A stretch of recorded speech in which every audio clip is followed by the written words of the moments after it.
8-game road trip. The NFL has some explaining to do. There were 10 openings in this offseason for a head coach. None of the 10 jobs went to an African American. The last two teams looking for a head coach, Arizona and Las Vegas, hired a white candidate to fill the position. NFL Commissioner Roger Goodell said the league needs to re-examine the Rooney Rule, which requires teams to interview at least 2 minority candidates. Somebody needs to tell Goodell that the coaching issue in the NFL goes way beyond the Rooney Rule.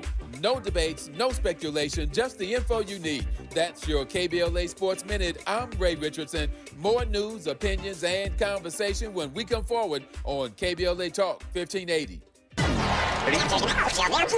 Hey, KBLA delegation, you know what's better than laughing? Laughing while celebrating the legends who made us laugh in the first place. KBLA Talk 1580 is proud to present our annual Black History Month luncheon. And this year, we're honoring comedy greats, trailblazers who broke barriers, and funny bones at the same time. You had to grow up early when we was growing up because your parents were sent to the store to buy. You was too young to buy. I want you to go to the store, get me a fifth of gin and a pack of cigarettes. Mama, I'm 2, they ain't gonna let me have that. Here, take this note. You be a little boy walking down the street with liquor and cigarettes. And your neighbors be going, that's a good little boy right there. We need a little levity right about now. So we're rolling out the red carpet for comedy royalty. D.L. Hughley, Melanie Camacho, Earthquake, Lunel, Dion Cole, Martin Lawrence, and a surprise guest appearance. It's going up Thursday, February 26th in downtown LA at the Grammy Museum. An unforgettable afternoon of stories, celebration, and yes, plenty of laughs, because let's be real, these legends don't just tell jokes. They have changed the game, opened doors, and made history while making us smile. You gotta go to child support court. You gotta get there real early in the morning. You see brothers going into court. You see them come out 3 hours later. I can't pay this.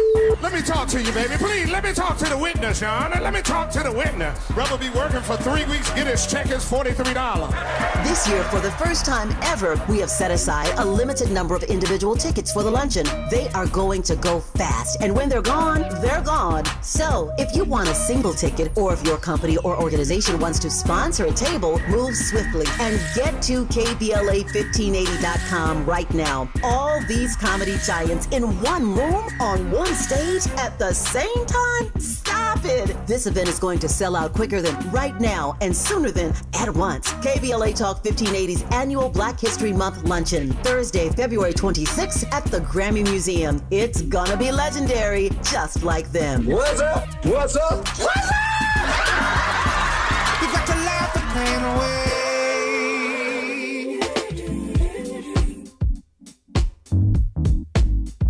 You should have been downtown. The people are rising. We thought it was a lockdown. They opened the fire. Them bullets was flying. Who said it was a lockdown? Goddamn lie. Oh my, time heals all, but you out of time now.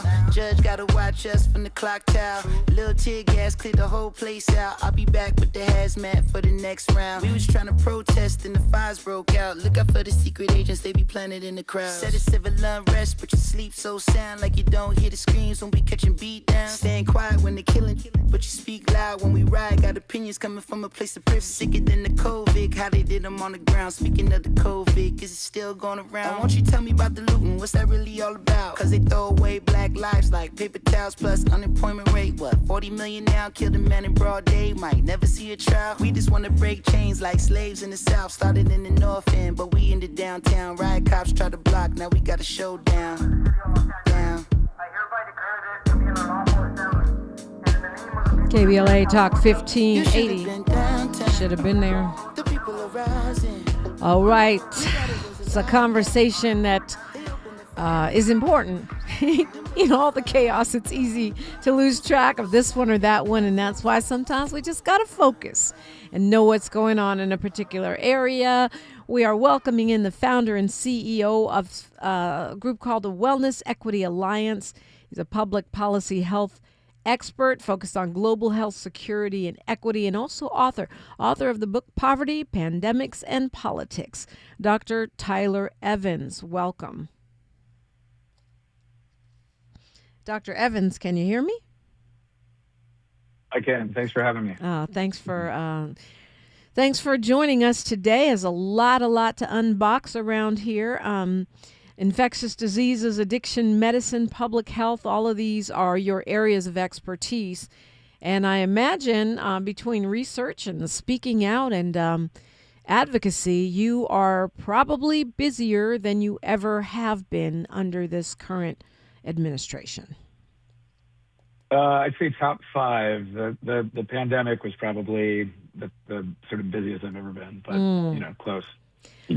Okay, so let's talk about the withdrawal of the United States from the World Health Organization. Let's start there because it's the kind of thing a lot of people, we just don't think about. The World Health Organization is not on our speed dial on our phones. Why is this important? Sure. Why does it matter? Sure. The best way to think about it is, the more that Americans, Angelenos, Californians sort of understand our importance on the global stage, the more they can really understand why it's important for us to really not just be a part of, but for us to really drive global health decisions. Every day that we're waking up, we assume that the air that we're breathing is relatively clean. I mean, I know I'm talking to mostly Angelenos, and I grew up there.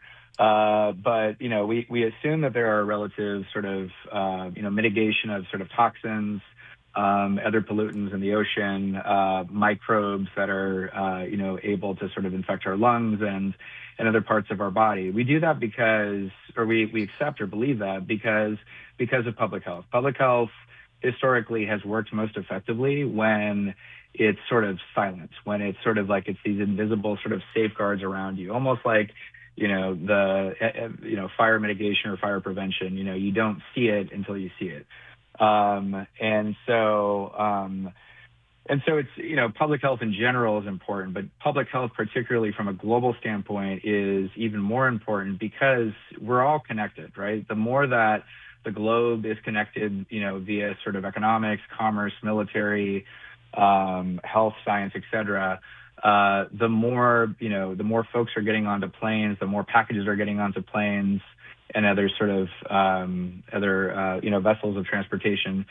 The more that your everyday Californians or folks living in Indiana or Illinois or whatnot are ultimately going to be at risk.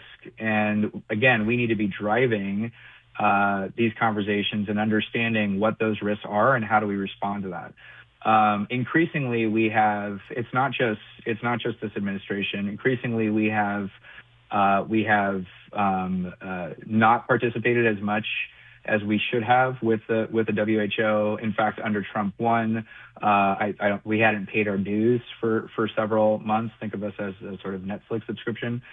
Now it's just now. I mean, they've just essentially, escalated this sort of secession from any sort of global conversation. So it impacts our ability to surveil what's happening out there, as well as our ability to respond. And again, being the most powerful country militarily and economically, it is incumbent upon us to really sort of to lead the conversations and not just be a part of it. And now, as we're joining, these other sort of alternative avenues like GoSN, it's essentially like a advertisement version of Netflix. It's not the same. It's great that we are moving in that our state, California. I know our leadership, California Department of Public Health, very well. I'm glad they're moving in somewhat of a productive conversation, but it's not going to be enough. Yeah, I mean, I will point out that actually we stream all over the world, so we have listeners from Africa to New York City and all around. Oh, okay. So I mean, yeah, we're based in Los Angeles, California, for sure. But we get around. But I say that because people, different states and different regions are reacting to this differently.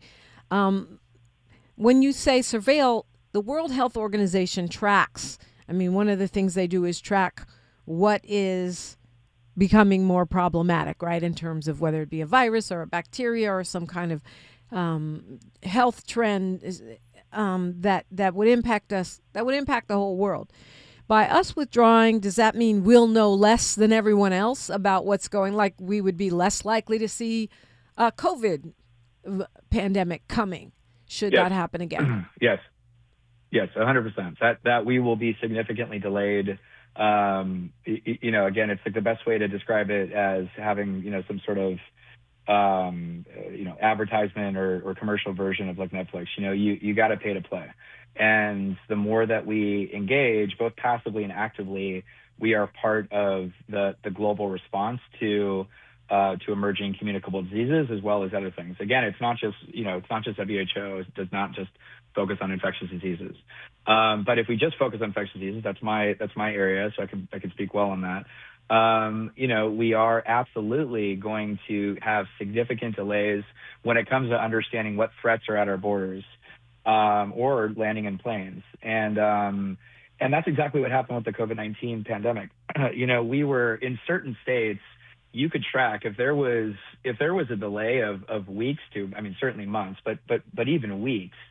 When we look at certain viral infectious diseases, especially ones that are spread through respiratory transmission or droplets, a few weeks leads to tens of thousands of people, hundreds of thousands, tens of thousands potentially being hospitalized, hundreds of thousands, if not millions, being infected. So every day matters when it comes to this kind of stuff. And the more that we disengage, the more Americans are at risk. So it's super dangerous. I can't underscore how dangerous it is. And I've spent half of my career specifically focusing on global health. I spent many years working in Africa. We call them low and middle income countries or the global south. I've been in war zones, complex humanitarian emergencies. I was the only doctor for 29,000 refugees in South Sudan. I worked on the Ebola response twice. Ebola is a perfect example. If Ebola were to get into a major metropolitan city in the United States, it's game over. So for us, when you say game over, you're talking about massive fatalities. Correct. Yes. Yeah. The case fatality rate for Ebola, when it's handled well, is about 26%. That means about a quarter of the people that are infected die. When I was there, before we were able to really sort of mitigate that, there were just piles of bodies in hospitals all over the place. It was closer to 50%. So once that, and most of Ebola, for example, gets sort of stamped out relatively quickly, it's because of the case fatality rate, if that makes sense. People die out too quickly that they can't really sort of spread it to other people. And that's why that's crazy. That is crazy, Doc. It typically spontaneously resolves in rural areas because it just dies out so quickly. But if that were to get into a major city in any country, in a city in any country in the world, particularly in the U.S. Again, it's like, look at all these, sort of doomsday scenarios of these movies and whatnot. That's what's happening. So this is serious stuff. And that's the most doomsday scenario. But, sort of beyond that, there are so many possible threats of us not engaging. It's for your everyday Americans who just need to put groceries on the table and, make sure that the gas prices are down or whatnot. It might not bother them too much, but it will impact them because those, again, it's not just communicable diseases. It's the air that they breathe. It's the oceans in which we're living in and whatnot, and their ability to really understand what's happening in the rest of the world will be significantly impacted. And here's the thing. It's completely unnecessary. It is completely unnecessary. The engagement with the WHO is easy, and actually we should be doing a lot more. And I'll give you one more example. I just wrote a book called Pandemics, Poverty, and Politics. And I describe basically every pandemic, every major pandemic. There's some sort of nuances to the definition that's happened since 1899. So it's from the third plague to COVID-19. And for all of those, I basically identify the social and political contributors or determinants of those pandemics. And the point of the book is to address these social and political drivers and try to, prevent or mitigate them as much as possible. China did not join the WHO until effectively until the 1970s. So there were two pandemics, the Asian flu and the Hong Kong flu, that took place that originated in China, but China was not reporting that to the rest of the world. Okay. And then all of the sort of adjacent countries to China, your Singapores, your Vietnams, et cetera, were also not sort of being reported. So therefore, like I was saying, a few weeks or a few months leads to this recipe for a global disaster like a pandemic. And it was because, because they were not sort of connected. So the same applies, to us, but even sort of worse, given the fact that was the 1950s and 60s when sort of global commerce and trade, was a sort of, a fraction of what it currently is. So this is really, really serious stuff, and it truly is a recipe for disaster. And that's the thing with almost everything that this administration has done when it comes to health and healthcare and public health. It's not necessary. They're just doing it to destroy. That is the only objective. Self-inflicted wounds. Dr. Tyler Evans is my guest. I got a lot of questions. We'll get to those when we come forward on KBLA Talk 1580.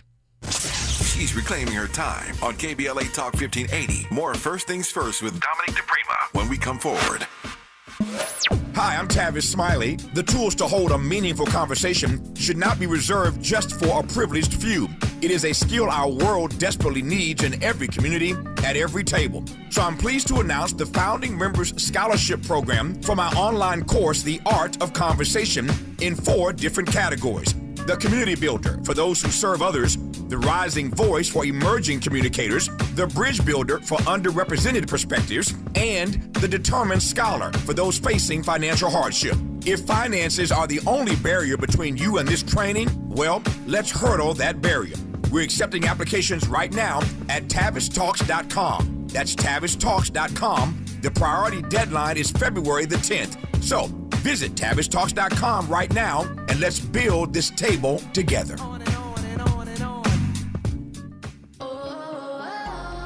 My perfect day has sand, salt water, and friends. But my moderate to severe plaque psoriasis can take me out of the moment.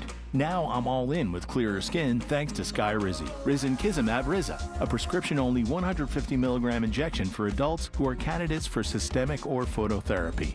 With Skyrizi, most people saw 90% clearer skin, and many were even 100% plaque-free at 4 months. Skyrizi is just 4 doses a year after 2 starter doses. Don't use if allergic to Skyrizi. Serious allergic reactions, increased infections, or lower ability to fight them may occur. Before treatment, get checked for infections and tuberculosis. Tell your doctor about any flu-like symptoms or vaccines. Thanks to Skyrizi, there's nothing on my skin, and that means everything. Ask your doctor about Skyrizi, the #1 dermatologist-prescribed biologic in psoriasis. Visit Skyrizi.com or call 1-866-SKYRIZI to learn more. They call it progress, but progress has a price. Land once held in black hands, taken, stolen, erased. Acres paved into highways, fields burned. Homes replaced by parking lots and broken promises. Every deed lost was a dream deferred. We talk about millionaires, but what about the millionaires that never were? The farmers whose soil was seized, the families who watched their inheritance disappear, the wealth that never had a chance to grow because its roots were ripped from the ground. They took the land, but never the legacy, because the soil remembers, and so do we. Every story matters. Our mission is to collect, preserve, and amplify these stories. If this is part of your family's history, visit blacklandlost.org/share your story and help bring us closer to justice. The conversation continues right now with Dominic DePrima on First Things First.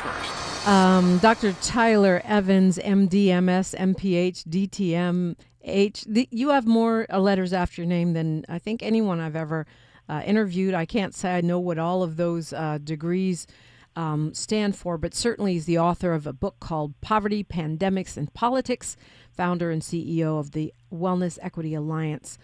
And I was talking about what we hear the most about, which is tracking infectious diseases. I know that's part of your specialty. As a person who reports the news, I'm always reading about some virus that, is life-threatening that we kind of see on the horizon. I think one of the reasons a lot of us were slower than we should have been to recognize the seriousness of the COVID pandemic was because every year it's H1 something or bird flu or cow flu, bovine virus, or, now they're talking about something from India that's, that we should be worried about, and it doesn't really pan out. So a lot of the times I think we don't take it seriously here in the United States.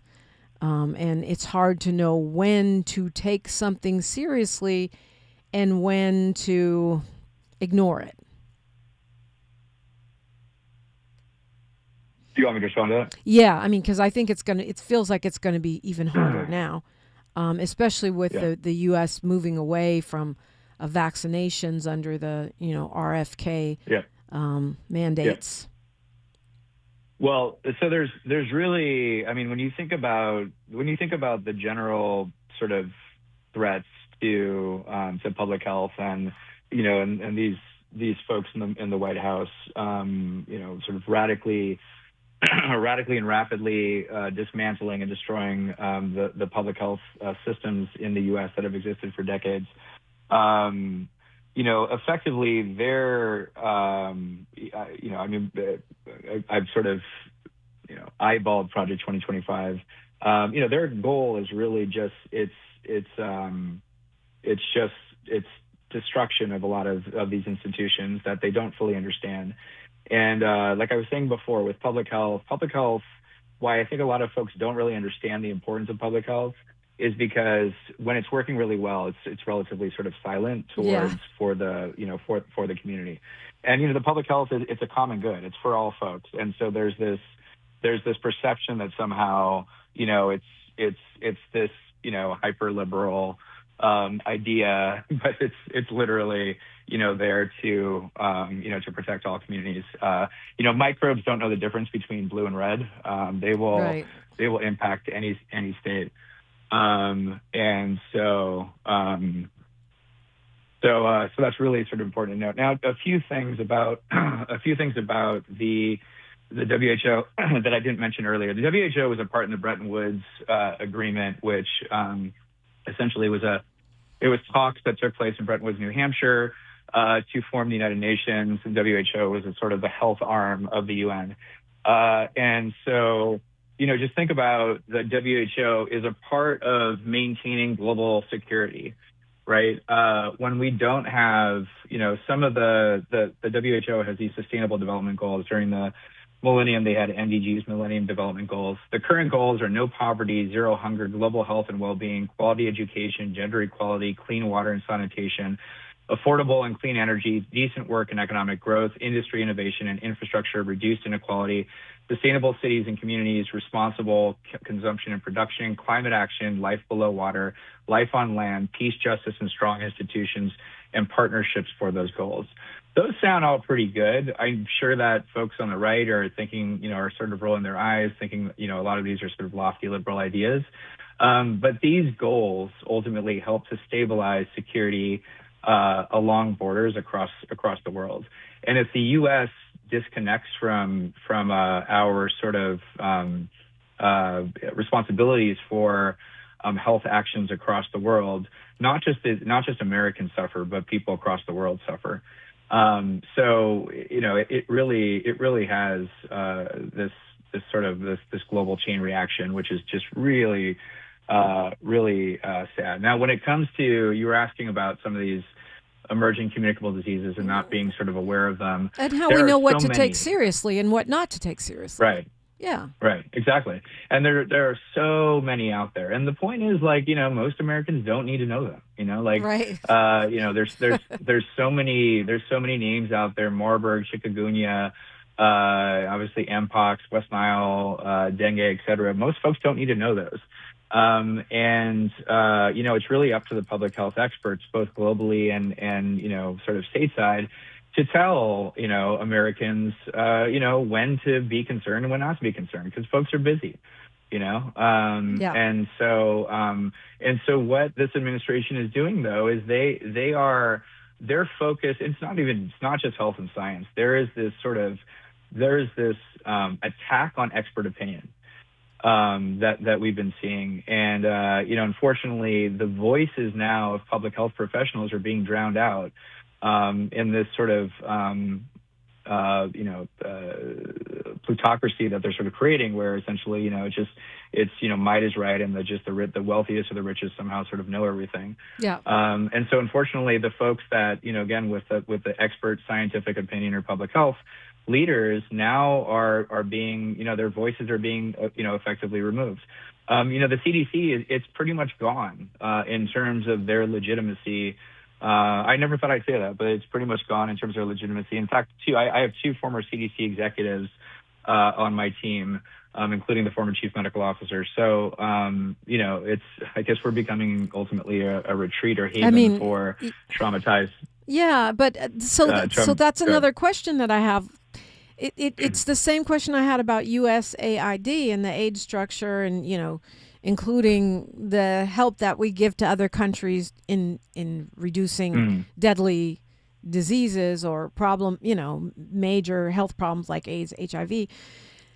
Can this be put back together? You know what I mean? Because what I'm reading is that the U.S. being such a big world power and wealthy nation, the withdrawal of support, financial support from organizations like the World Health Organization and the United Nations can lead to their collapse or their diminishment to the point where we can't put the genie back in the bottle. Right. Yeah. Listen, I'm an optimist, so I'll lead with them. It doesn't sound like it, but I am. I think the pendulum will swing radically in the other direction, hopefully before 3 years. So I do think that we're going to go into a different direction. But here's what I believe. Here's my prediction. I believe that the next few years, as there's this ongoing, again, dismantling and destruction of our public health infrastructure and systems, people are going to get hurt. Americans are going to get hurt. Other folks in other countries are going to get hurt. There will be definitely another epidemic, possibly another pandemic. There will be increasingly more threats to other elements of public health. Like I said, there's 17 different goals. I mean, the WHO has a lot of sort of functionality. CDC did a lot more than just track disease.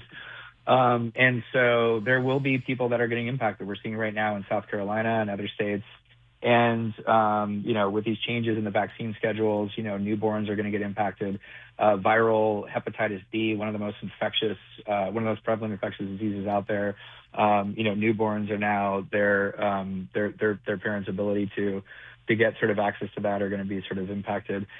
So, a lot of these things will be impacting Americans and, again, people across the world, which is incredibly sad. And as a doctor, it brings me great distress. But ultimately, the pendulum will swing. And as we see these examples, I think Americans will wake up and get back to those voting polls and make a difference and make changes and call up their congressmen and get up on their social media and, influence people or whatnot, because it's going to take people getting hurt, sadly, for people to really wake up and understand the importance of public health and detecting these things and being able to respond to these things, in real time. Dr. Tyler Evans, MD, is my guest, and we are talking World Health.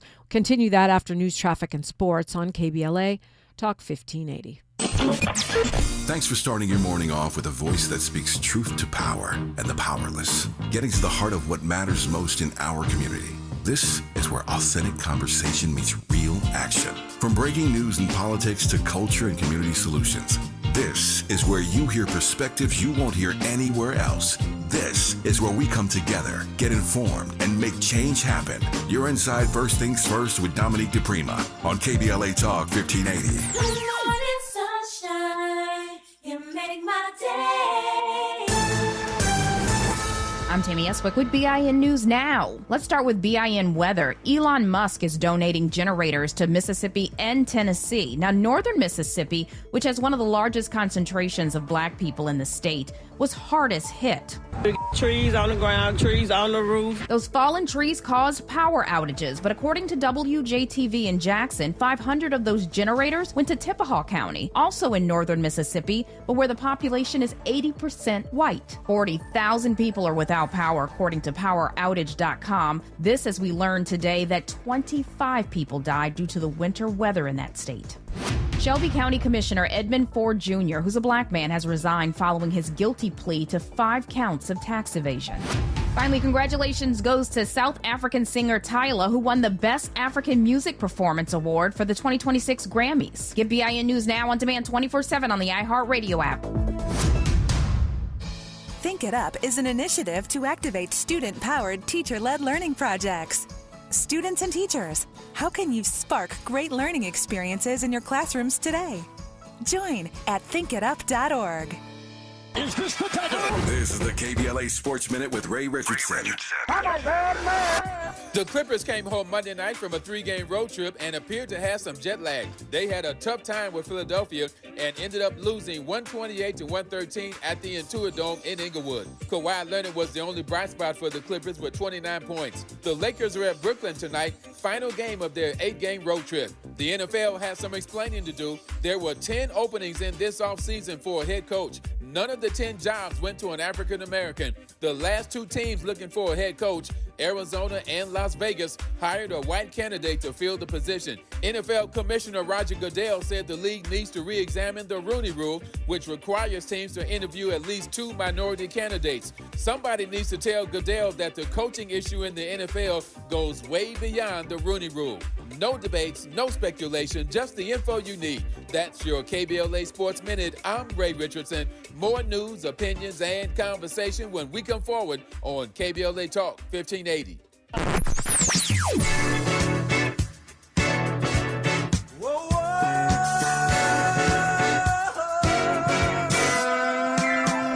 This is KBLA Talk 1580. Talk radio. That's music to your ears.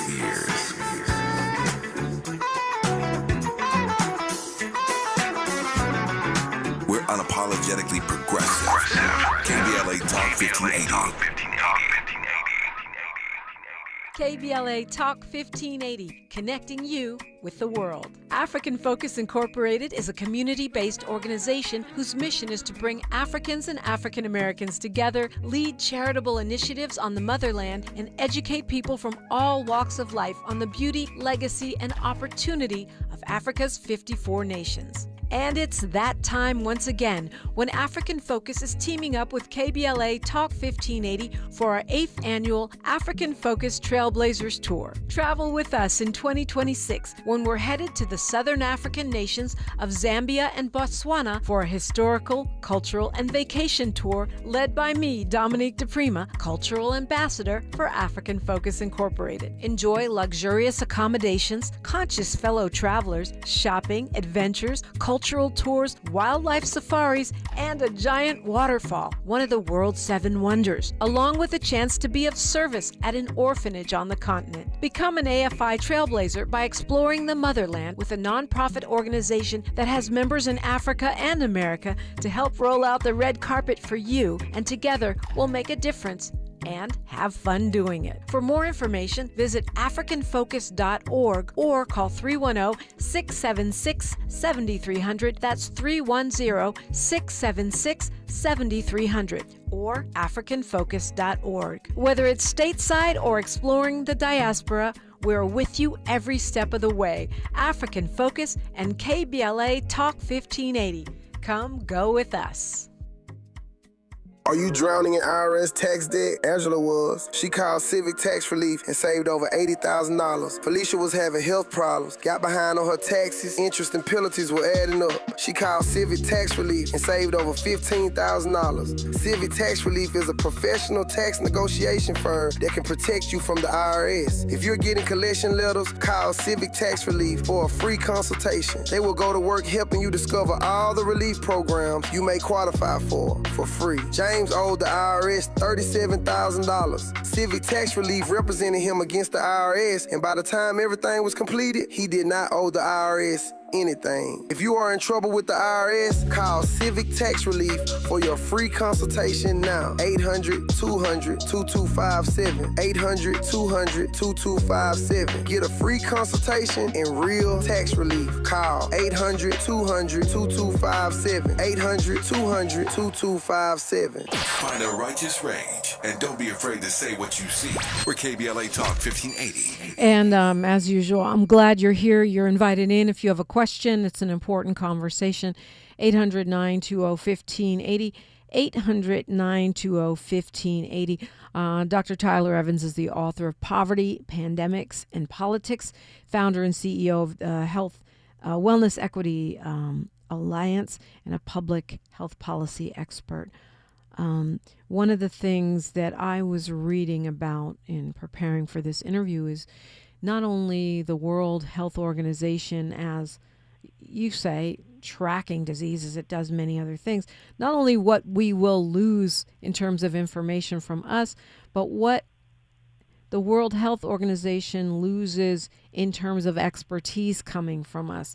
I know that typically we provide, scientists to collaborate with others on the world stage to make decisions about things like, what we're looking at for a flu vaccine, for example, or what is concerning in worldwide trends. How much of an impact do you see that having?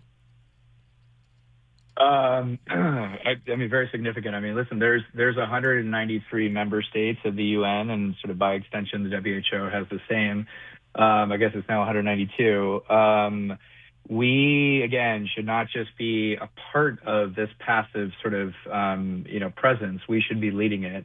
Our country has some of the top thinkers in science and public health globally, and in terms of our sort of technology and ability to detect what's happening within our borders and beyond. It's very significant. So it's not just Americans that are going to be impacted. It's folks across the world. And I really, as a medical humanitarian, I've spent many years caring for those that are the most historically marginalized in the world. Refugee camps, internally displaced folks and whatnot. And those folks increasingly are going to be more at risk when it comes to immigration. This is one of the hottest topics in this country. Most folks don't sort of think about all of the different sort of steps that takes place for refugees or asylum seekers to exist. And when we're looking at political migrants, climate, health, and all these other elements, many of which are sort of unseen, definitely precipitate a higher risk of flight from those countries. So the more that we disengage from stuff like the WHO, the more there are higher sort of downstream risk of creating, countries where refugees are more likely to leave their countries because of that sort of insecurities that I was talking about. It's really just, it's a domino effect. And also importantly, what happens is both in the U.S. and beyond, when there are these attacks on the public health system and we are not able to protect our populations, guess who are the ones who are hurt first? It is the vulnerable and it is the most historically marginalized. And that often equates to poverty. At least a third of the United States cannot or will not engage in the healthcare system in the way that it's currently set up. There's data on this, recent data. I believe it's closer to 50%, and it's very quickly becoming worse. Public health, eviscerating the public health systems rapidly deteriorates the healthcare systems as well. And again, the most historically marginalized, those are Black and brown communities, those are the LGBTQIA+, those are migrant communities, those are older communities, those are folks that are living in rural areas. Right, all of those folks are going to, there's going to be increasing polarization of health disparities among those folks. And it's really sort of sad to see that. My book sort of talks a lot about that. I feel like that is, what we hear over and over again. We're always disproportionately impacted by everything. And right now I'm talking about Black people, but that, every group that you just named, this is also happening at a time when there's less access to medical care because of the expiration of the Affordable Care Act premium subsidies and the reductions in Medicaid and Medi-Cal. And I would add one more factor to what makes people run away from their countries and go wherever they can, which can spread dis-ease, which is war. It feels like a perfect storm. They're asking me in my YouTube chat, can you give us some good news? I always try to be solution oriented. This feels like a heavy lift.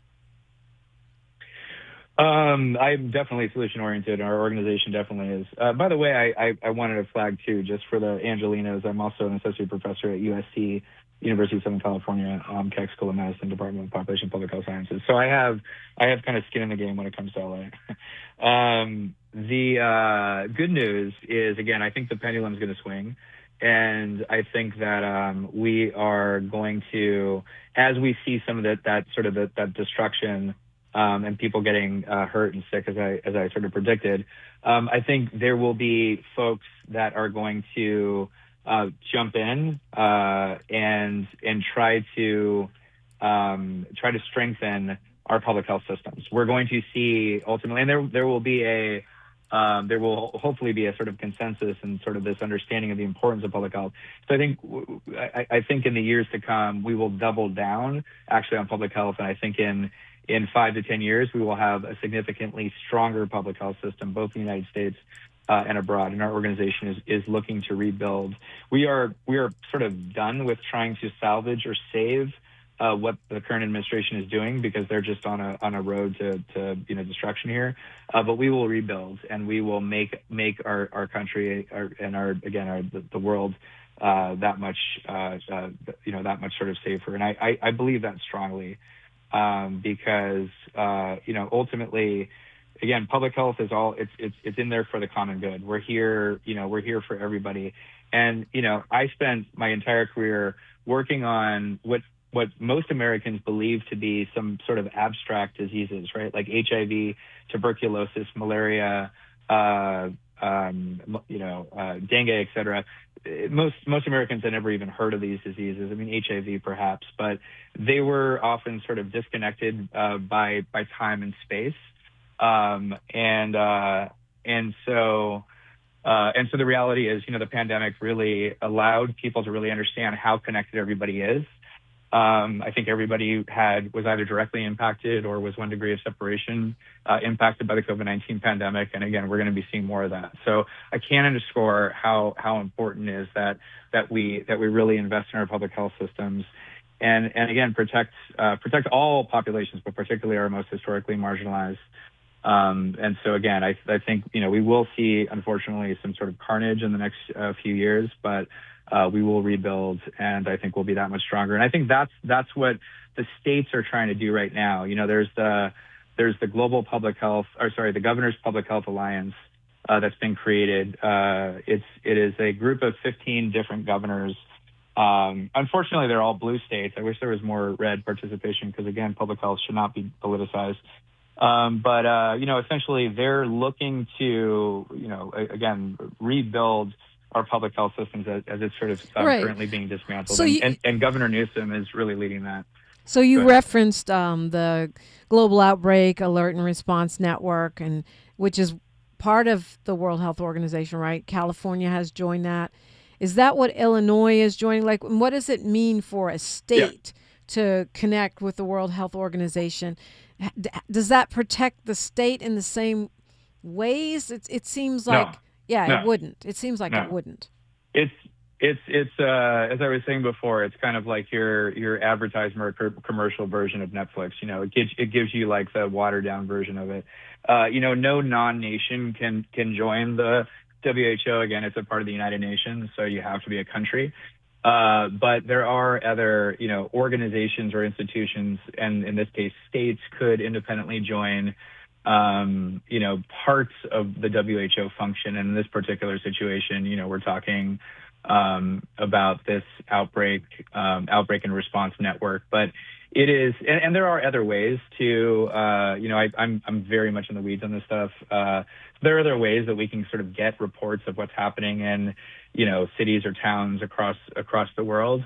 But it's not enough, and B, it doesn't allow us to really participate in the response, right? Like we can get very passive surveillance data, but we don't have the ability to really sort of respond to that. But the point is, it's an important step that some of these governors and state health departments are doing. And I think that symbolism is really important. I think in addition to the material impact that these destructions of public health systems have on everyday Americans, it will be profound.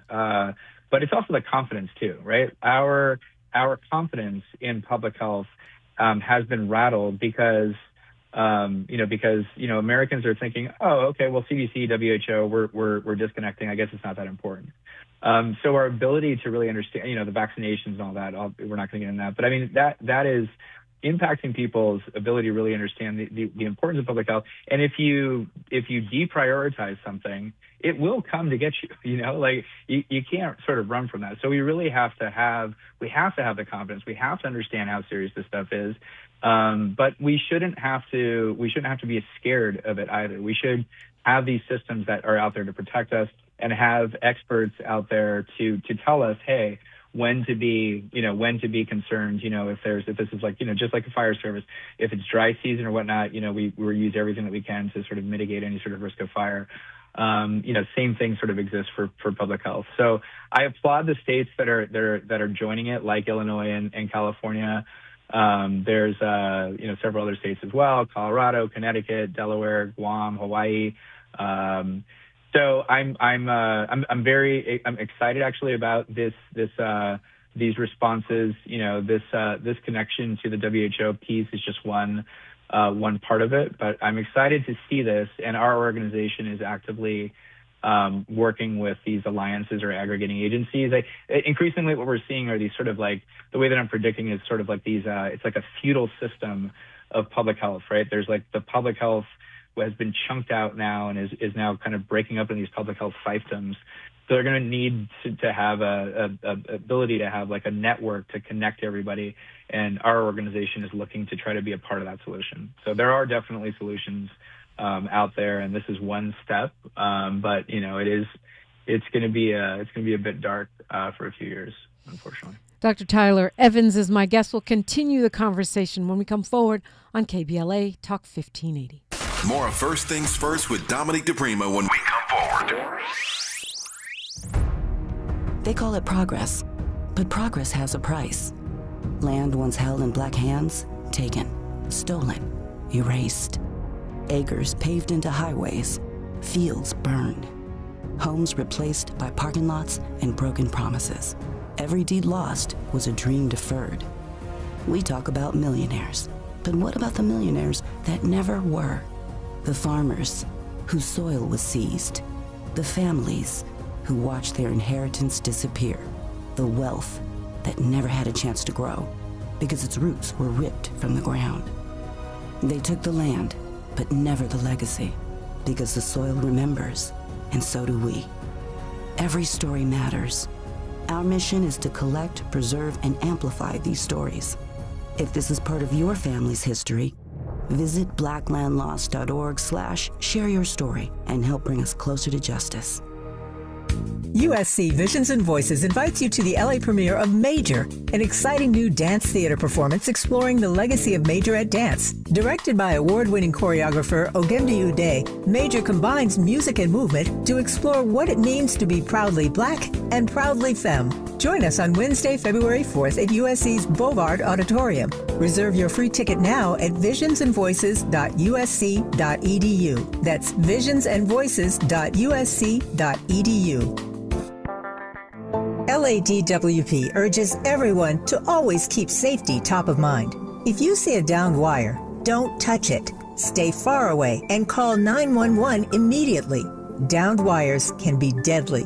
Whether you're at home, work, or on the road, always assume the wire is live. Together, we can keep Los Angeles safe and powered. Learn more at ladwp.com/electric safety.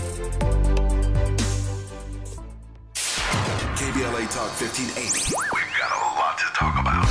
KBLA Talk 1580 is committed to self-care and community well-being. Walk Good LA was formed in June 2020, inspired by the Black Lives Matter movement and the beginning stages of the COVID-19 pandemic. What began as a few minutes of breath work and yoga meditation before protests against police brutality turned into a safe space for the community to heal in hard times. The immensely positive response from the community transformed the momentum into a movement. Today, Walk Good LA is a Black and brown-led community community wellness organization based in Los Angeles. They provide spaces for healing through community yoga classes, guided meditations, hikes, run clubs, and other activations throughout Los Angeles that attract hundreds of members weekly. With the help of Propel and Michael B. Jordan, they now have a yoga and wellness studio in Los Angeles called the Walk Good Yard. To join their mailing list and connect with healing spaces, please visit walkgoodla.org. That's walkgoodla.org. Or find them on Instagram at walkgoodla. This is a community call to action, a community call to healing from KBLA Talk 1580. We're not for everybody, but we're for everybody. You're listening to KBLA Talk 1580. Dr. Tyler Evans, as I should have said, professor over there at USC, Keck School of Medicine, also an author. The book Poverty, Pandemics, and Politics, founder and CEO of Wellness Equity Alliance, is with us. And I have a bunch of questions. Maybe we can do a bit of a speed round. People are asking me in the chat, like personal protection, what should we do to avoid the carnage for ourselves and our families? It's a great question. Unfortunately, there's nothing that anyone can sort of individually do, other than I think start to really sort of community organize around this idea of protecting and saving public health, or promoting a better sort of public health institutions. Public health only works as a larger network of systems, so it's has hard to happen on a collective. Sort of individuals. Right, it has to happen on a collective. Yeah. But I mean, staying in the house, don't go anywhere, wear a mask everywhere. None of that stuff. Don't do all that. I don't want to incite fear. No, I mean right now, I'm pretty much in the weeds on a lot of the emerging communicable diseases. There are, I think most people can. Yeah, it's ultimately. Where should people get their news? Definitely not from social media. To lead to like these echo chambers. I would say for Californians, California Department of Public Health is probably a good source. Folks can kind of stay tuned to looking at their websites and their updates. California is really a leader in public health across the country. Other states like New York, where I was the chief medical officer, are as well. So. In those states, the good news is that there are still adults in the room when it comes to, public health expertise and sort of policy decisions. So, other folks across the world obviously could also look in those pages. So, those exactly. are good. I mean, talk to your primary care doctors as well. I know that's easy to say. Exactly. That's easy to say as somebody with privilege, but if that doesn't exist, then there are FQHCs, and that's another segment. But it's a great point, though. I would always go to CDC or WHO websites, but it's great to remember that you can use your state website if you're in a state that still believes in science. What about measles, smallpox, polio? I'm getting asked in the chat. Should we be worried? Well, smallpox is gone, so no to that. And measles, yes. Polio, these are real. There's a real possibilities. There were some polio outbreaks that took place in New York a few years ago. We were on the verge of truly eliminating polio. Now that threat is coming back, so it is a possibility. But listen, with polio, it's a vaccine preventable disease, just like measles is. So the best thing that I can say is for folks to get vaccinated. That vaccines are the single-handedly the most effective public health intervention that we've ever had. And I know that there's been more sort of a confusion around the importance of vaccinations, but those two diseases are vaccine preventable and they're highly infectious. So super important for folks to get vaccinated. But yeah, right now measles is real. Measles is it's pretty much one of the most infectious diseases out there. There's something called the R0, which is reproductive number. I won't get in the weeds too much, but it's a indicator of how infectious something is, and it's that number is about 13 or 14 for measles, and for reference, the flu is 1 or 2. So wow. Scales of magnitude of much more infectious. So we're seeing South Carolina, Tennessee, and certainly we saw that in New Mexico and Texas. So, again, I wouldn't, this is not a sort of, for fire alarm, but I would say that folks should get vaccinated and again, kind of look at their health departments and look at, other websites that folks can look at, like the American Academy of Pediatrics, the American Academy of Family Physicians. Those are other kind of trusted sources. So there are trusted sources out there, but, people really need to look for it. We just got a few minutes here. What kind of alternative systems or workarounds are emerging right now, and what role does your organization play in this? Sure. So there's these alliances or aggregating agencies that are emerging. The West Coast Health Alliance has emerged, which it's four participating states. It's all West Coast states plus Hawaii. And then the Northeast Alliance has been created as well. I think there's 5 or 6 states that are participating in that. Their sort of objectives are quite different from one another. The West Coast Health Alliance is more sort of ran by the governors, where the others are kind of more ran by the state health commissioners or officers or epidemiologists. And so, the good news is that there are these emerging alliances that we're seeing. But I think it gets back to what I was saying before, that there's going to be this sort of feudal society of like U.S. public health, of the U.S. original sort of U.S. public health system. So it's going to be more fractured, and there's going to be a bunch of folks that are kind of singing to different sheets of music, and we don't want that, right? We want, public health is led by science, and the science is universal. So we want everybody to be reading from the same sheet of music. And I often sort of make the reference of, if somebody is in the hospital, in the emergency room, and they're seeing 2 doctors that are arguing in front of the patient about their diagnosis and their treatment, that person's confidence in that system is going to be pretty compromised, right? So we want everybody to be talking in a uniform fashion, and that's what our organization is really doing. We're really trying to be the conveners to connect different sort of alliances together. I mean, there's a lot of work to do, and we're still in the nascent stages of it. But there is enough smart public health thinkers and leaders out there that really want to sort of connect these pieces. And listen, at the end of the day, I really want to make this point. Public health should not be politicized. It's unfortunate that this Governor's Public Health Alliance of 15 states are all Democratic, but the reality is public health impacts, everybody, red, blue, purple, magenta, et cetera. So it's really important that, hopefully more conservative states are sort of joining this. But it's not the governor that's politicizing it. It's the federal government, because they're the ones that have a list. You're not allowed to say gender. You're not allowed to say equity. You're not allowed to say, woman. And those are the kinds of reactionary policies that make it seem like, the World Health Organization says, gender equity, so therefore that's something we don't want. I don't think that's coming from, the folks that are trying to counteract this. I think it's coming from the White House. That's my opinion.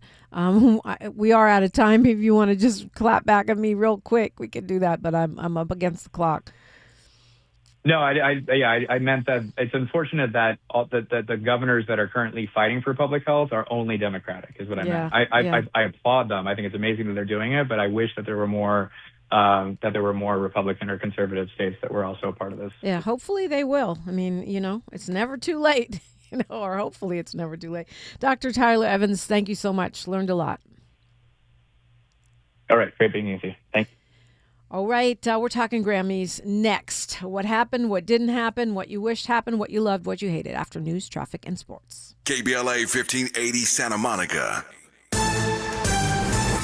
I'm Tammy Eswick with BIN News Now. Let's start with BIN weather. Elon Musk is donating generators to Mississippi and Tennessee. Now, northern Mississippi, which has one of the largest concentrations of black people in the state, was hardest hit. Big trees on the ground, trees on the roof. Those fallen trees caused power outages, but according to WJTV in Jackson, 500 of those generators went to Tippahawk County, also in northern Mississippi, but where the population is 80% white. 40,000 people are without power, according to poweroutage.com. This as we learned today that 25 people died due to the winter weather in that state.